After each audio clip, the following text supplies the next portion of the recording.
Bonjour à tous. Nous allons tenter de réaliser sous Unity une ouverture de porte automatique. Donc je vais vous montrer le résultat final que nous tenterons de réaliser. Donc la sphère va avancer contre la porte qui va elle-même s'ouvrir. Et une fois que la sphère est passée, la porte va se refermer et va reprendre sa position initiale. Et inversement, si la sphère recule, c'est toujours la même chose. Donc voilà, pour ce faire, je vais créer une nouvelle scène. Voilà. Donc on va créer un plane pour commencer. Hop, on va le mettre plus long que large. Voilà, on va créer notre sphère. On va la mettre ici. Hop. Sur cette sphère, nous allons ajouter un composant et lui mettre un rigid body en prenant soin de cocher Use Gravity s'il ne l'est pas déjà coché. Normalement, il est toujours coché de base. Puis, on va créer un cube qui sera notre mur. Donc, on va l'agrandir un petit peu. Hop, on va l'allonger. Voilà, ça sera notre mur du côté. On va le dupliquer en faisant CTRL D. Hop, ça va créer un deuxième cube similaire que nous pouvons déplacer à son tour. Voilà, on va laisser un décor très basique. On va juste le remonter un peu. Voilà. Donc ces deux cubes, on va les appeler wall parce que ça sera nos murs. Wall. La sphère, on va la renommer en player. Voilà. Le plane, on peut le renommer si on le veut en sol. On va la marquer floor. Voilà. Maintenant, on va faire create other où on va faire un autre cube et ça, ce cube prendra le rôle de notre porte. Donc on va le faire plus fin que les murs et on va l'agrandir jusqu'à qu'il prenne la taille du mur. Donc on va l'agrandir. Hop, c'est un peu trop grand. Il faut le remonter pour pas qu'il dépasse en dessous. Voilà, ce cube sera notre porte. On peut l'appeler door. Door. Voilà. Hop, je vais effacer ça. On va créer des matériaux pour donner la couleur à nos objets histoire de les différencier. Donc j'ai créé un dossier matériel que vous pouvez créer en faisant clic droit, créer create folder. Donc une fois ce dossier créé, vous pouvez faire un clic droit, créer matériel que vous appelez, on va l'appeler green. On va lui mettre une couleur verte. On va le glisser sur le sol, par exemple. Voilà, juste pour différencier, on va pas faire un truc de fou. Donc matériel red. On va mettre du rouge, ça sera notre player. Et on va faire une dernière couleur. On va faire blue. Allez. Hop. On va mettre du bleu. Et ça sera nos deux murs. Et on va faire une dernière couleur, allez, pour la porte. Là, alors, pour la porte, create. Matériel. Allez, on va faire une porte jaune. Une porte jaune. Voilà. Comme ça, on voit bien les différences de couleurs. Voilà. Alors, ce que nous voulons réaliser, c'est faire avancer notre sphère. Dès qu'elle arrive à une certaine distance de la porte, on veut que la porte s'ouvre, qu'elle laisse passer la sphère, et une fois que la sphère repart, enfin s'éloigne d'une certaine distance de la porte, on veut que la porte se referme automatiquement. Donc nous allons commencer par créer un nouveau script. Non, d'abord on va faire le déclenchement de la porte, du coup il va falloir créer un trigger. Pour créer un trigger, on va ajouter un nouveau cube sur notre scène. On va agrandir ce cube. C'est-à-dire que une fois que la sphère va toucher ce cube, la porte va s'ouvrir. Dès que la sphère va sortir de ce cube, la porte va se refermer. Donc là, c'est à nous d'ajuster la position. Si on veut que la porte s'ouvre une grande distance, il vous faudra agrandir le cube de cette manière-là. Nous, on va préférer une petite distance, comme ça la sphère devra rester à proximité de la porte pour qu'elle s'ouvre et vice versa. Voilà. Ce cube sera un trigger. Donc on regarde les composants de ce cube. On voit qu'il y a un composant box collider. Il faut absolument cocher isTrigger pour le mettre en mode trigger et qu'il soit pas dur, la sphère pourra traverser sans se cogner dedans. et on va enlever le mesh renderer de ce cube là. Ce cube là on va le renommer trigger avant tout, voilà, comme ça on se trompera pas. Trigger, il faut enlever le mesh renderer, voilà. Du coup on voit plus ce cube, mais son trigger, c'est-à-dire son objet de trigger, est toujours visible. Et même si le renderer est masqué. Donc maintenant on peut commencer à créer un nouveau script. On va faire un script C# qu'on va renommer trigger. Voilà. Ce script trigger, on va le glisser et le mettre sur le GameObject trigger. Après on vérifie que le script est bien là. Voilà, trigger script. On clique, c'est bien celui-là. Et on va commencer à l'éditer. Voilà le script, un script de base dans Unity. Bon, il y a quelques modifications parce que j'ai changé le template par défaut, mais c'est le même principe. On a toujours la méthode start, la méthode update, et nous, on veut déclencher un trigger quand la sphère rentre dans le trigger de la porte. Donc, du coup, il y a un événement Unity déjà créé qui s'appelle onTriggerEnter. Donc, cet événement va se déclencher quand le player, enfin notre sphère, va rentrer dans le trigger. Cette fonction a un paramètre de type collider. On va appeler obj, ça sera l'objet que le trigger a touché. Donc ici, ce sera notre player. Donc, on va vérifier si le nom de l'objet, donc il faut aller dans son transform.name, est égal à player. Voilà. On va tester si ce trigger là, les traits verts que l'on voit ici, si ce trigger là a touché un objet qui s'appelle player, c'est-à-dire notre sphère là. Si c'est le cas, et bien là on va réaliser l'ouverture de notre porte. Alors pour ce faire, on va déclarer un attribut public de type booléen, donc public bool, on va l'appeler opening. On va le déclarer par défaut à false, c'est-à-dire que quand la variable opening sera égale à true, on va réaliser l'ouverture de la porte automatique. Là, elle est à false, donc la porte ne s'ouvre pas et ne se ferme pas. Donc, quand notre sphère va rentrer en collision avec le trigger, donc player, eh bien, on va passer la variable opening à true. Donc, on va voir si ça a testé, si ça a marché. Donc, comme on a mis un attribut à public, on peut le voir dans l'éditeur. Donc, dans notre script trigger, on voit que notre variable opening est à false parce qu'elle n'est pas cochée. Et on peut la cocher, on peut modifier les valeurs très simplement. Donc, on va jouer notre scène. Alors, on voit que le trigger est toujours décoché. Hop, on s'approche. Là, on voit bien que la variable opening s'est mise à true. C'est mise à true parce que la balle est dans notre trigger de porte. Voilà. Donc c'est à ce moment-là, une fois que la variable est à true, qu'on va réaliser l'ouverture de la porte. Donc dans la fonction update, on va voir si la variable opening est égale à true. Donc on peut faire de cette manière-là. If opening, ça veut dire if opening égale à true. Mais on n'est pas obligé de rajouter ça. C'est plus rapide. Du coup, si cette variable est égale à true, on va faire un appel à une autre méthode qui s'appelle openDoor par exemple. Vous pouvez mettre ce que vous voulez, c'est une fonction que l'on va créer. On va la créer ici. C'est une fonction qui ne renvoie rien, donc on met void openDoor qui ne prend aucun paramètre. Voilà. Du coup, ici, on va faire tout le mécanisme d'ouverture de notre porte. Pour ce faire, il faut récupérer notre porte parce qu'on n'est pas dans l'objet porte, on est dans l'objet trigger. Et il faut que le trigger récupère la porte. Alors, pour ce faire, c'est simple, il faut déclarer un autre attribut de type transform. On va l'appeler door. Voilà. Une fois fait, on retourne sur notre trigger, on voit que ça a mis à jour notre script.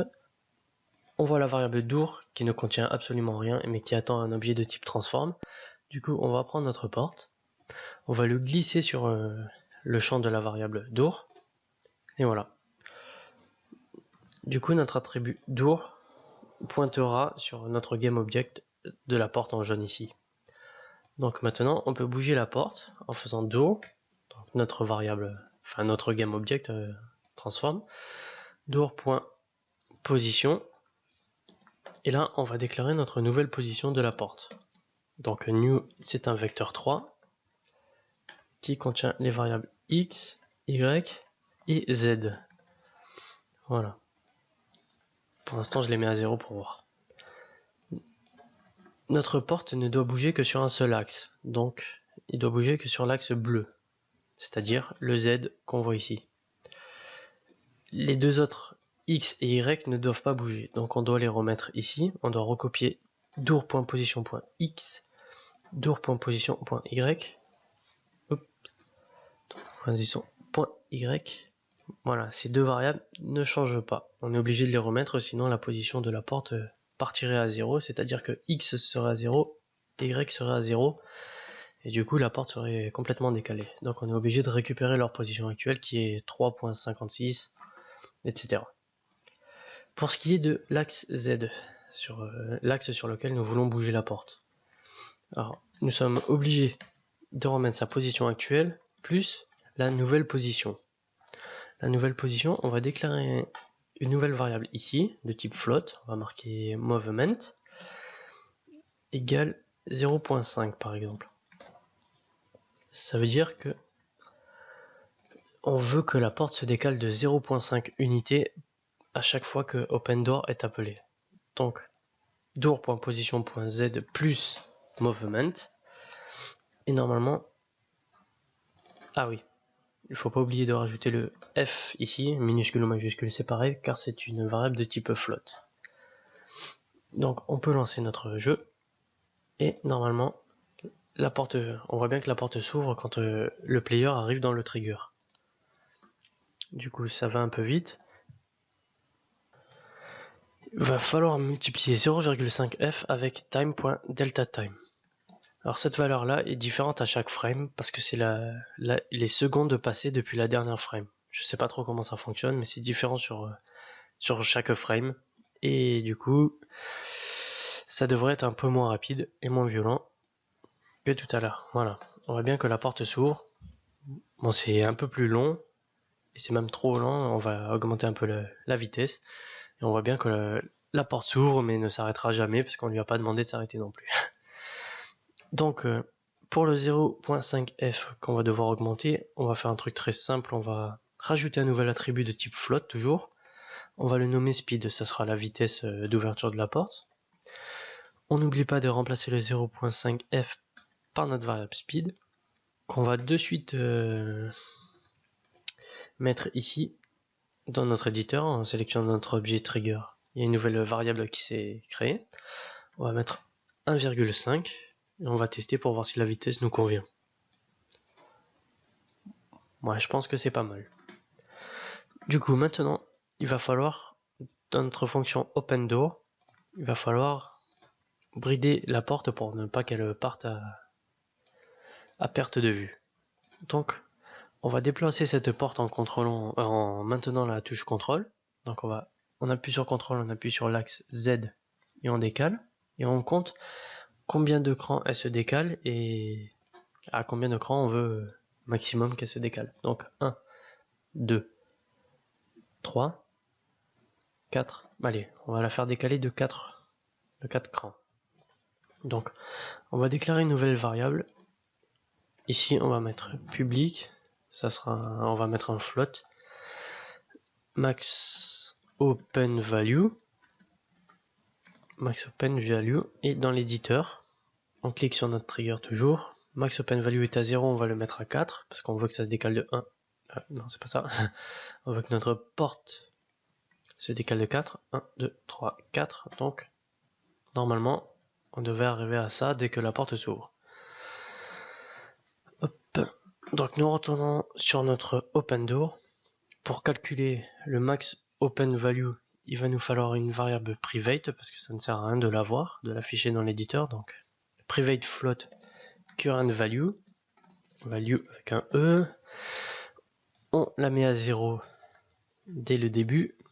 Du coup, à chaque fois que la porte va bouger de 1,5 fois delta time, on va incrémenter notre variable current value. Donc current value plus égale movement.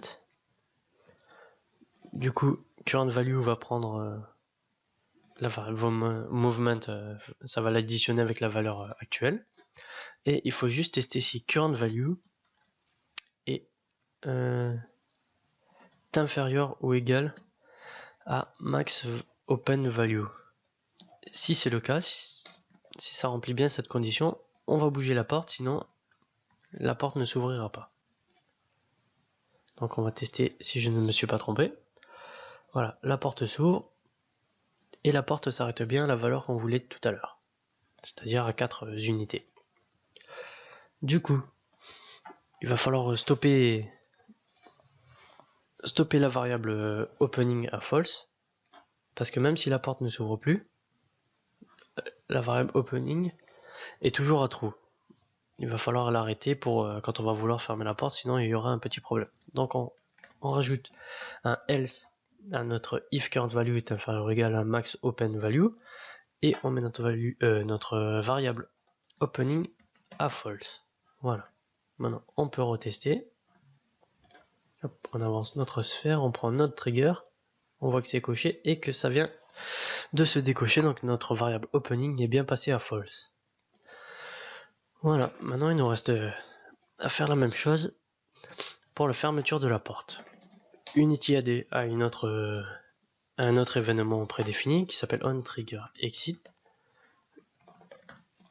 Donc à chaque fois qu'un objet sort du trigger, toutes les actions qu'on va écrire là seront réalisées. Cette fonction prend un paramètre, un collider comme onTriggerEnter, on va l'appeler obj. Donc on va recopier ça. Donc si l'objet touché s'appelle player, opening on le passe à false et on va déclarer une nouvelle variable ici en dessous de public bool opening égale false. On va faire public bool closing égale false, on les met toutes les deux à 0, enfin à false. Du coup opening dans onTriggerExit, on va faire opening égale false et closing égale true, parce qu'on veut que quand le player sort du trigger, la porte ne s'ouvre pas et la porte se referme. Pour la même occasion, on va marquer ici closing égale false, parce qu'on veut que la porte s'ouvre mais qu'elle ne se ferme pas. C'est un peu répétitif mais il faut le faire. Du coup, dans notre fonction update, il faut rajouter en dessous de if opening, if closing et une nouvelle méthode qu'on va créer qui s'appelle close door. Du coup, on va créer cette fonction juste après open door. Hop, on va faire un peu de place, voilà. Une fonction qui renvoie rien, donc void close door, qui prend aucun paramètre. Et on va recopier exactement le même code que open door, mais on va y apporter quelques changements. Vu que la porte va se fermer, il ne faut plus incrémenter la variable, mais il faut la décrémenter. Donc à la place du plus égal, on va mettre le moins égal movement. Et on n'oublie surtout pas de changer ici le petit plus, il faut le mettre en moins si on veut que la porte recule et qu'elle ne continue pas à avancer. Donc voilà. Et du coup, ici c'est plus opening égale false, mais c'est closing égale false. Et cette condition n'est plus bonne parce qu'on veut que current value soit égale à 0, c'est-à-dire sa position initiale, vu qu'on incrémente une certaine valeur et on décrémente la même. Du coup, on veut savoir si current value est supérieur ou égal à 0. Si est supérieur ou égal à 0, on bouge la porte, sinon on bloque la fermeture de la porte. Maintenant on peut tester pour voir ce que ça donne. On avance la sphère, la porte s'ouvre comme tout à l'heure, il n'y a pas de souci. Et normalement quand on ressort du trigger, qui est ici, si la sphère ressort du trigger, la porte devrait se fermer et pas continuer sur la droite, mais se fermer à sa position initiale et rester bloquée. Voilà, on voit que c'est bon. Et on peut cliquer sur notre trigger, on voit bien que opening n'est pas coché et closing n'est pas coché, donc tout est bon. On peut faire le test en cochant opening si on veut. Hop, ça va ouvrir la porte et ça va se décocher automatiquement. Et on peut par la même occasion cliquer sur closing jusqu'à que ça se décoche. Voilà, du coup notre ouverture de porte est fonctionnelle. On peut ouvrir la porte, faire passer la sphère et la porte se refermera. Et on peut faire À l'inverse aussi, ça marche par le même principe. Voilà, maintenant vous savez créer une porte qui s'ouvre automatiquement quand un player est à côté d'elle. On peut s'amuser avec les valeurs ici. Par exemple speed, on peut augmenter la vitesse si on veut que ça soit un peu plus rapide. Ça fera exactement la même chose, plus rapide, mais exactement les mêmes résultats à la fin. C'est plus rapide, on peut voir max open value, on peut le réduire si on veut que la porte soit un peu visible mais pas tout à fait ouverte. Hop, voilà. On peut même l'ouvrir encore plus. Bon, ça ne sert à rien, mais c'est paramétrable à 100%. Du coup, la porte se décale de 10 unités au lieu de 4. Et elle se refermera de 10 unités aussi. Il n'y a pas de souci, elle se repositionne à sa valeur d'origine. Donc on va remettre 4. Et voilà.